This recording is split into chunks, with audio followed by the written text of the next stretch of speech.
Hello everyone and welcome back to another video from Wake&Tech. In this video, I'm going to show you how to change the currency within the MetaTrader 5 application.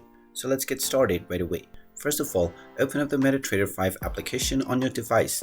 And now from your homepage, you will see your current currency that is linked with your current account. Now, there is no way to change the currency associated with a particular account as the currency is locked within the type of account that you are logged into. So if you wish to create a new account with a different currency, tap on the plus icon at the top right corner from the account menu. And now you will be asked to search for your broker.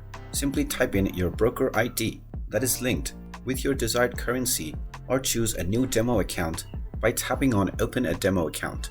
You will now be allowed to create your new account within which you will find the account type option. You can simply choose the drop-down menu and then choose your desired currency from the list. Once you choose your currency, you can finish signing up, and after you have registered your account, your new account will be based within the currency that you just selected. And there you have it. That is how you can change currency within the MetaTrader 5 platform. If you find this video helpful, make sure you hit that like button and subscribe to our channel if you haven't done so already. Also ring that notification bell to never miss another update from us. Thank you for watching, and I will see you again in the next video.